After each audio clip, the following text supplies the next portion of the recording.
That's Devonshire Dock Hall from the bottom of this ramp, way away today by the Mirror Ball. Time right now is 10 to 10, and it's Tuesday. What date would it be? It's like Tuesday the 4th of December, something like that. And so essentially we're no more than, I'd say, what, 15 feet or so above actual sea level.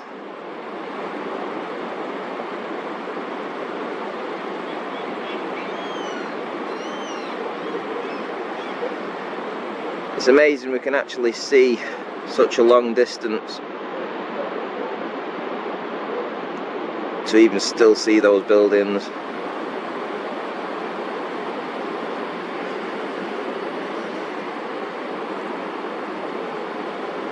I am actually tempted to go onto the sands. My hesitation is that I'm doing an inside job today and I'm going to get sand all over my shoes if I do that. And I don't know whether I want to turn up to somebody's house in my painting gear covered in sand, so unfortunately I'm not going to do that. But we'll have a look at what it looks like from the top of this ramp. I mean, you can see where the tide actually comes up to. So what we have here is about high tide right here. This will be high tide. There's the ramp at the bottom where I was stood, which is around about 12 feet beneath my feet right now. Anyway, just giving you some idea of location.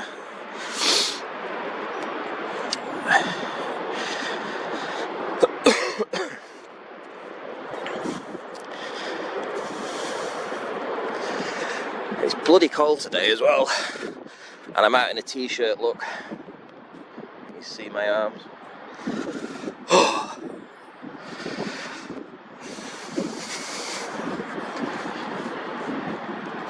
Well, I hope you enjoyed the show last night with Sleeping Warrior.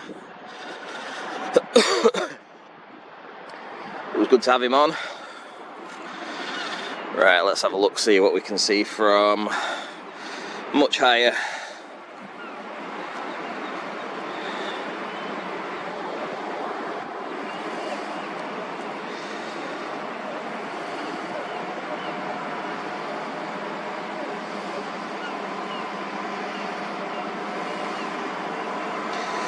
Much of the same, really.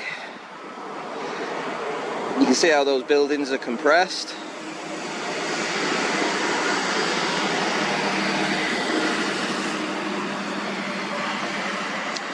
And of course you can see how choppy the water is. But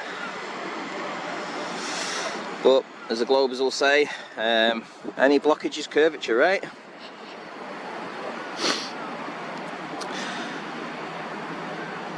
And it'd be interesting to do the curve mathematics on that from an elevation of approximately 15 feet above actual sea level to those buildings over in Barrow. Good distance, right next to the Mirror Ball. I'll see you all in the next one. So it is 3:26 and it is at absolute high tide right now. So at 10 to 10 today, when I filmed earlier, the height of the tide right then was at 3 meters exactly, and now that it's 26 minutes past 3, we're at exactly high tide. Now the high tide right now at this exact moment is 7 meters 37. So there's a difference there of 4 meters 37. Now then, I was stood at the bottom of this ramp, way below the posts there, and you can see the posts are being enveloped by the tide. And I was way down there. So I was at least probably maybe as much as 1.5 meters, maybe 2 meters, 1.5 meters, 2 meters, something like that, lower than that post. So in trying to guesstimate my height above actual sea level when I was filming this morning, I'm gonna have to say 2.5 meters, give or take, so that gives me about 1.75 meters below the point right now. So 2.5 meters, which is essentially about 8 feet, and holding my camera at chest height, which is about 4 feet. So we're around about 12 feet above actual sea level when the tide was out to sort of that position there, sort of thing, this morning. But yeah, I mean, look at this chop as well. I mean,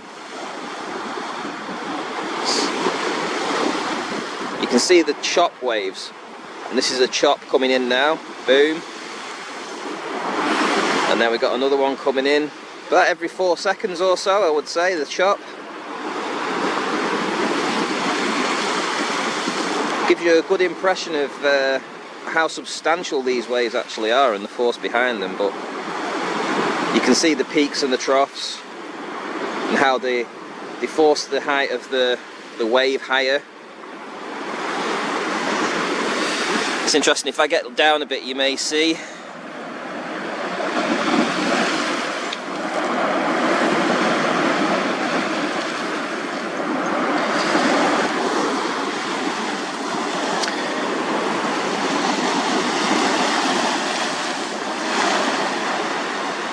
yeah. So anyway, so this morning I was able to see Devonshire Dock Hall. Obviously we're almost at sunset right now, and there's very little light over there. I'd be amazed if I can actually see any of those buildings, because part of good visibility is also having good sunlight and good light to actually see.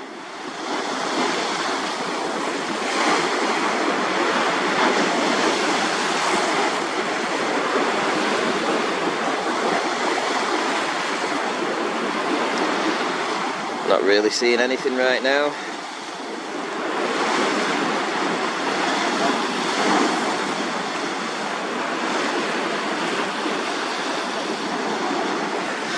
Nope, can't see a thing.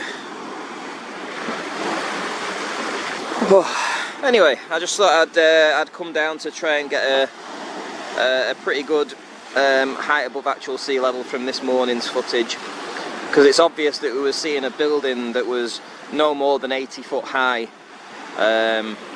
in the footage at 23.75 miles away, which was quite astonishing really if you think about the globe model and how Earth curve should have obscured that particular building. Now that was the sliver of the rooftop that we saw to the left hand side of the chimney, so at the start of the footage you'll see that I zoom into the chimneys, and to the left hand side of that is where you'll actually see the rooftop of that particular building, and that building is only about 80 foot high, and it's right on the quayside, right on the water's edge essentially. So if we even said down to a 100 foot high building,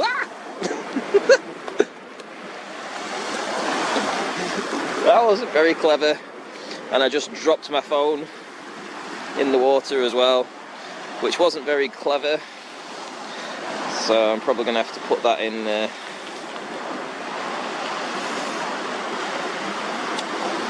some rice when I get in. Yeah, it seems to have gone off now. Yeah, I suppose that's what you get when you're trying to run from the waves. Right, so anyway, I think that'll do for now. I've achieved my aim to come and find out what was what here.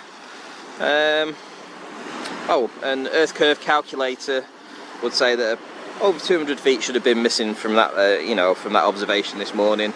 All the buildings that we saw shouldn't really have been there in the globe model.